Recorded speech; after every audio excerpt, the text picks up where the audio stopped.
The U.S.-China relationship has deteriorated significantly over the last few years. When the time comes, which one will you choose? I hope the time does not come.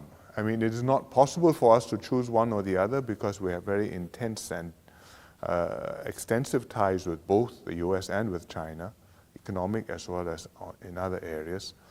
And so too do many other countries in the world. So I don't think this is a dilemma only to Singapore. It's a problem for many countries in the world, which is why we are all hoping and encouraging the two large powers to think very carefully before embarking on deciding that the other one is an adversary and one which has to be kept down, if not put down. What would it take, do you think, to get to a point where we see real military conflict between China and the United States? How likely is the possibility, do you think? It's more likely than it was 5 years ago, but I think the odds of a military clash are not yet high. But the risk of severe tensions, which will raise the odds later on, I think that's considerable. Because both sides take their domestic calculations as paramount.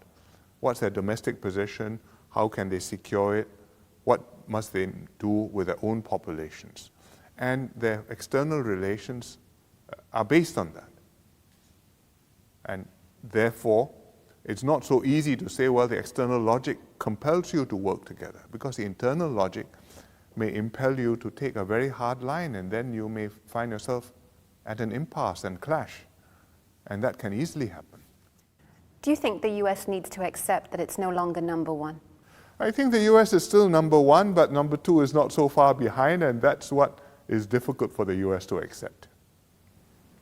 And when it comes to China, you know it very well. I wouldn't claim that.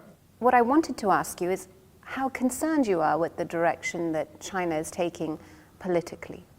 Well, we cannot judge the domestic pressures which lead China to make the decisions it makes, but I think internationally the position which it has taken, it has won it some friends, but at the same time it has led to tensions with major powers, and there is significant uncertainty, anxiety over which way China is going and will this be good for them. And I don't think that is in China's interest. So what do you think might be a better solution or a better way? I would hesitate to give advice to other countries' leaders. I think they all make their own calculations. But what we would like to see is China being able to be a country where its prosperity and its development and its growing strength is welcomed by other countries in the world who see this as an opportunity for them to prosper together and to live in a stable world together.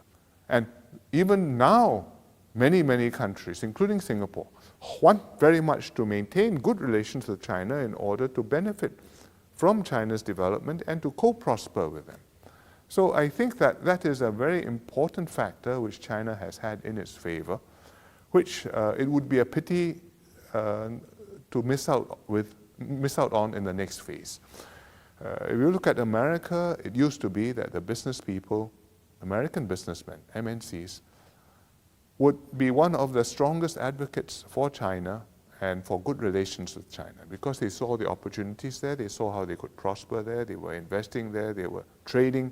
Walmart buys enormous amounts from China, and it benefits Americans, not just Walmart, but benefits American housewives and ordinary people all over the country. But in the last 5-7 years, I think American business attitudes have shifted, and they are now no longer as open in their support of China. In fact, there's quite a lot of pushback. It's not that the opportunities are not there, but they see that China has moved forward, and they want to see a more open environment and one where they get a bigger bite of the cherry. I think it's understandable. China is a new position now, and you have to make a different, set a different balance in your relationship with the world, and what the world was prepared to grant you in an earlier phase now has to be reworked. And that's quite difficult for a country to accept.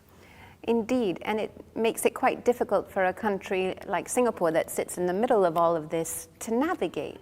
When you do try and Yes. navigate with these Yes. big economic and political powers, what are some of your key considerations? First, what is in Singapore's interest? How do we make a rational assessment of that and make that judgment for ourselves and hold our people together, persuade them that this is the right thing to do?